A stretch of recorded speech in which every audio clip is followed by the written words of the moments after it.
Hello दोस्तों, स्वागत है आपका अपना चैनल इंजीनियर एस डॉट के खान पर। अभी तक जो मेरे चैनल को सब्सक्राइब नहीं किए हैं, प्लीज़ मेरे चैनल को सब्सक्राइब कर दें और इंस्टाग्राम पे भी आप फॉलो कर सकते हैं। आज मैं एक नया टॉपिक लेकर आया हूँ, आपको स्लोप के बारे में बताऊँगा। इस पर मैं आपको बता दूँ ये टॉपिक क्यों उठाया हूँ, किस बेस पे उठाया हूँ। अभी रिसेंटली में एक इंजीनियर से मैंने मिला था, 3-4 ईयर्स का उसके पास एक्सपीरियंस था।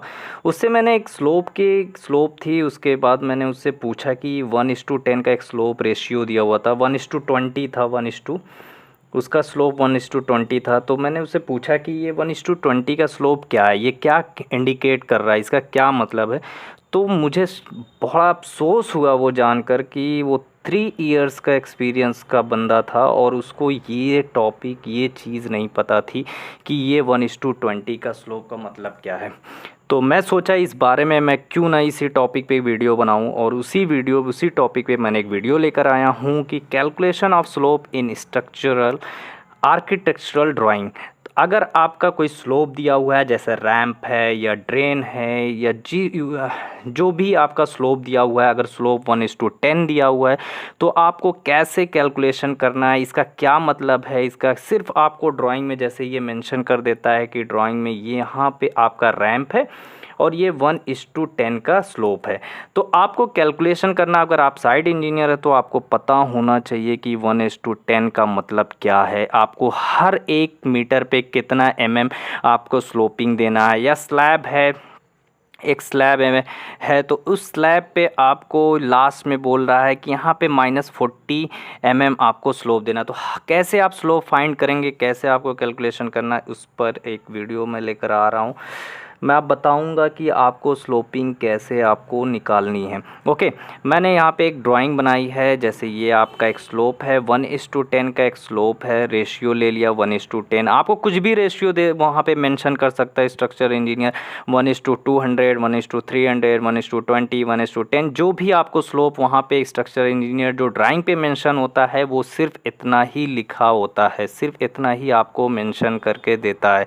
तो आपको कैलकुलेशन कैसे करना है कि केस 1 आपको जो भी रेशियो दिया हो, 1:10 है तो आपको 1/10, 1 को आपको 1000 में कन्वर्ट कर देना है। जैसे मैंने यहाँ पे दिया है 1 को 1000 कर दिया, इसको में कर लेना है और 10 से हमने डिवाइड कर दिया तो 0 कैंसिल हो गया तो 100 ये कह रहा है कि हर 1 मीटर स्पैन में we will provide slope of 100 मतलब हर 1 मीटर पर आपको 100 का स्लोप देना है हर 1 मीटर पर। अगर मान ली जैसे हमारी एक लेंथ है, ये हमारी एक लेंथ है और मान लो 12 मीटर की ये पूरी लेंथ है नीचे से, तो हम हर 1 मीटर पे जो स्लोप देंगे, जैसे मैंने यहाँ पे एक ड्राइंग बनाई है आपको समझाने के लिए, तो हर 1, 2, 3, 4, 5, 6, 7, 8 मीटर तक मैंने लिया है।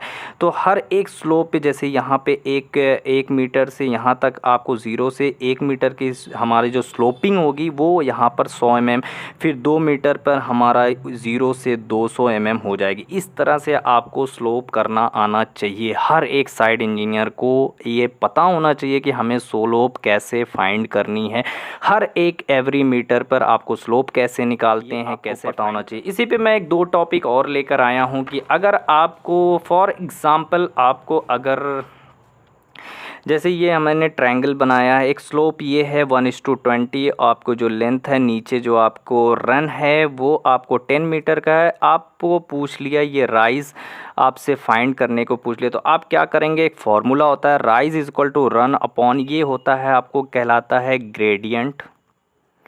तो आपको क्या करना है, रन अपॉन ग्रेडियंट। तो हमारा जो 10 मीटर है 10 मीटर अपॉन 20, ग्रेडियंट को हमेशा यही हम सिर्फ ग्रेडियंट सिर्फ यही फाइंड करेंगे, इसको हम नहीं लेंगे।